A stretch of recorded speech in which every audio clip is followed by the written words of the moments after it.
Dito sir. Oh, may power yan, oh. May ilaw eh. Sige. Kasi kung walang ano, hindi mag-iilaw yung ano niyan. Buksan mo ito dito. Ako siya bakit, may ilaw sa loob, di ba? Oo, may ilaw, di ba? Okay, may power siya. Oh, may power supply, kaya lang eh, nawala yung lamig. Yung lamig ng motor, hindi umandar talaga. Ano yan kasi dinipros ko yan, dahil nakapal na yelo. Tapos nung sinaksa ko na, nawala na yung lamig niya. Pero yung taas niya, nagsisimula ng humina na yung lamig niya mismo.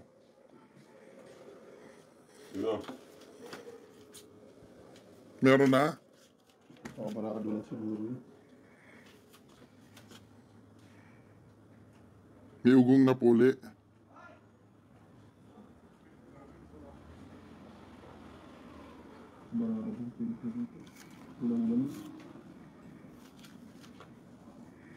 Nagbabara din ba yung ganyan? Matagal na po kasi ito. Mga 6 years na siguro. Ano yung nagbabara niya? Yung pinakadumi niya? Walang init po. Walang priyon po. Kulang sa priyon? Wala na talaga. Naubusan na ng priyon. Kahit init po, wala po. So pinakaano niyan, ano lang, priyon lang talaga. Ito po, babarang to. Anong dapat gawin dyan? Bumumbahin, hindi pang linis ng mga medyo. Lilinisin siya. Tapos priyon talaga. Wala po. Parang dadagdagan yung priyon niya. Wala na rin po, palit priyon talaga to. Kasi kung may priyon to, mapapansin nyo, sobrang init yung side, di ba? Sobrang init yan. Eh ngayon, malamig na. Malamig, walang init. I-check pa namin yung baba kung baka may butas o ano. Oo, sisilipin niyo muna. Dito, James. Hindi mo rin ito kasi. Dadali mo ito lang. Hindi mo yan. Hindi lang. Yan. Ipatong niyo na lang muna rito para... Baka may init yung ano. Eraser kasi yung baba nito.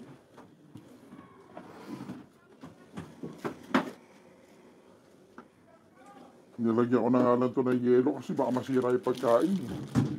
Bumili ako ng yelo, tunaw na. Tingnan mo, oh.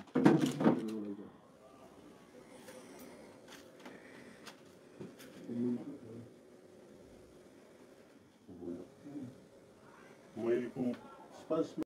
May ano po? Hindi kayo like yan. Ayan. May sugat. Hindi ko po alam eh.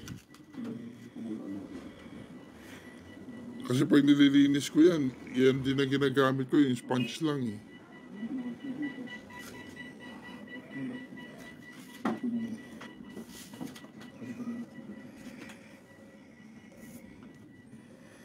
Tapos yung taas niya, hindi na rin lumalamig.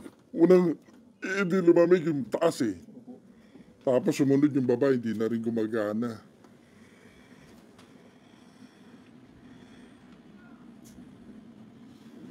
Wala tayong makikita ng leak. Dala na rin matagalan. Pre-prior muna tayo dito. Prior filter. Prion filter po. Bubumpahin lang ito. Linisin natin. Sa bagay, matagal na rin yung rep na yan eh. Palagay ko, unang sira nito, wala yung taas. Dahan-dahan siya. Ganun nga. Ganun nga nagsimula sa taas. Kasi ito ang style dito. Nawala yung unang lamig ng taas. Tapos sumunod, malakas mag-yelo to eh. Naubusan isa ng pula. Kaya kahit i-maximum ko ron, wala eh. Pinipindot ko nga yung on and off eh. Kahit on lang yan, pag nag-yelo siya, yelo talaga yan. Kaya nga. Kahit isa lang yun.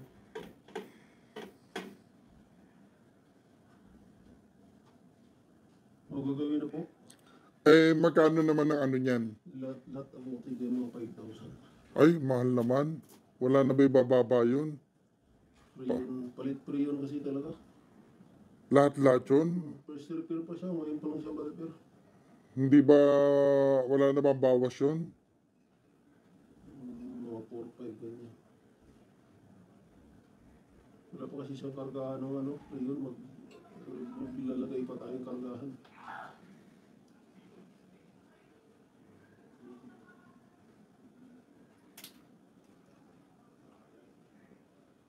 Tapos, ililigtis na rin natin yung loob.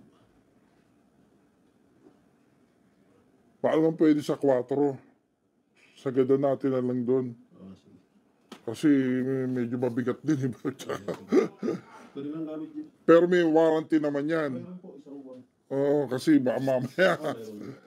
Lahat. Oo, sige. Iano nyo na kasi importante yung rep eh. Oo. Stackan ko ng ano yan eh. Yan.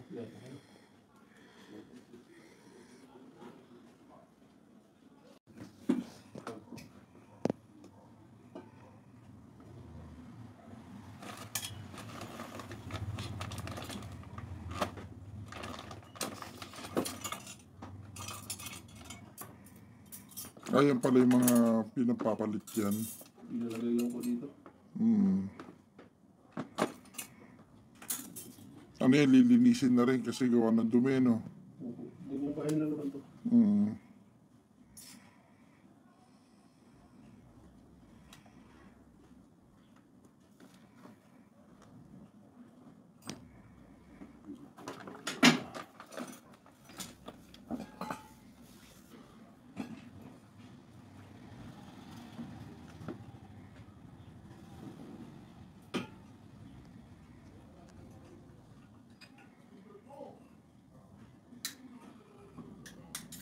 Ganyan pala yun.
Pigaan mo konti.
Pero hindi siya gano'ng kaingay dati.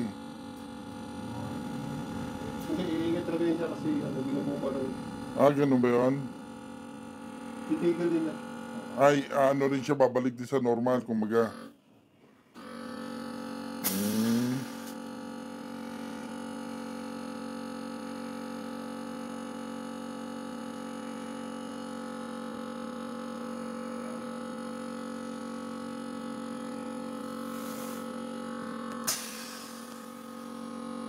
Pagulaan mo din yung may sugat. Cellphone na liwanag.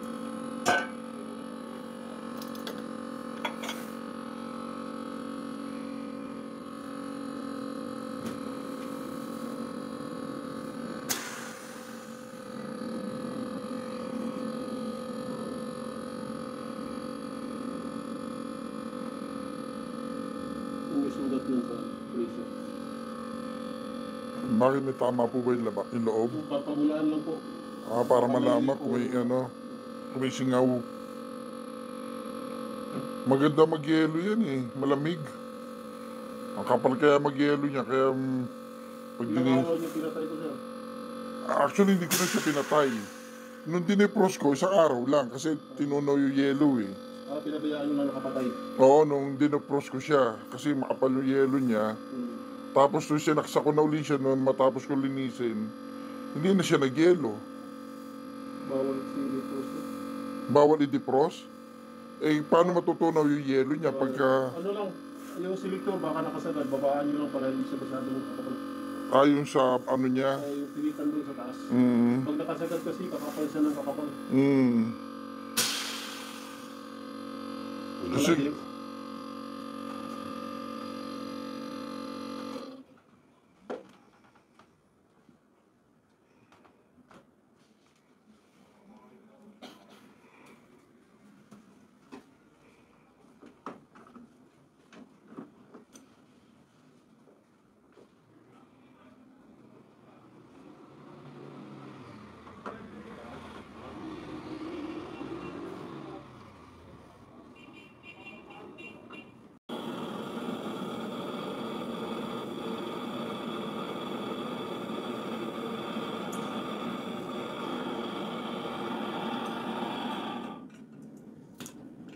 May pressure pa siya.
Ano yung pinaka-priyo na papalitan dyan? Yung priyon po, yung parang hangin lang yun. Yung binumba ko na yun. Hindi, ibig sabihin, sabi nyo, may papalitan na ano dyan, di ba? Na pyesa. Palit priyon po.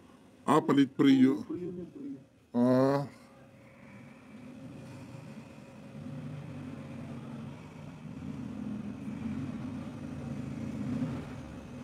Binumba na kasi malakas yung alis namin sa tuyo. Oo. Yun yung nagbabara sa mga sabutas. Yung pinapainom namin, panginis yun. Oo. Pero hindi pa prayer yan, ito yung prayer. Kahit ito. Para dito.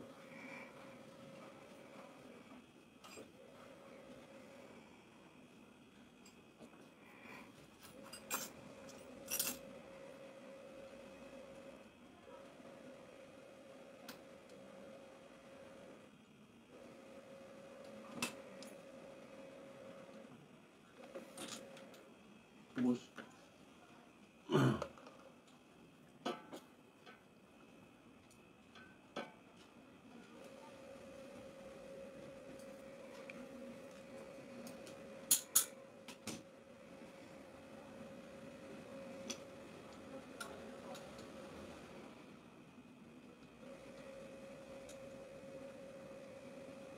pili mo na yung beach.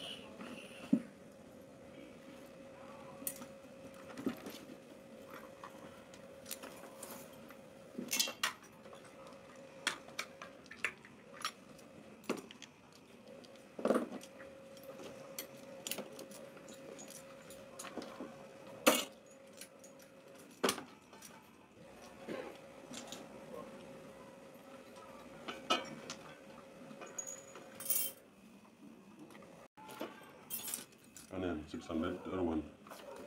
134.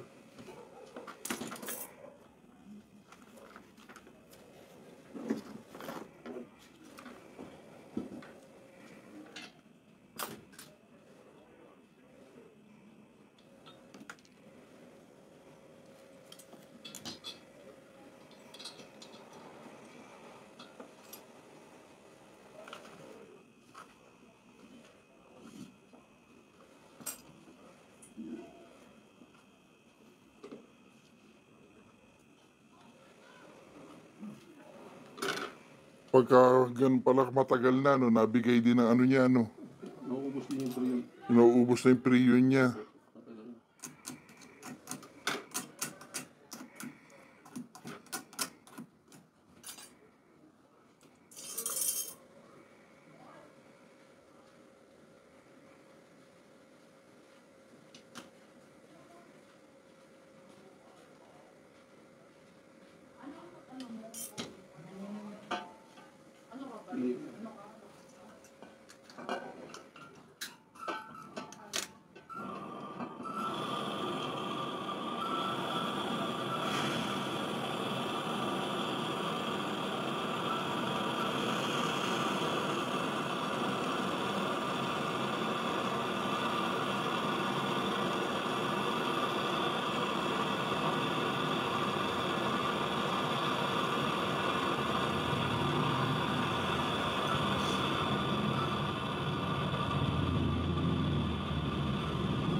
Ikaw daw ba yung kausap ko sa ano? Iba po. Sa messenger?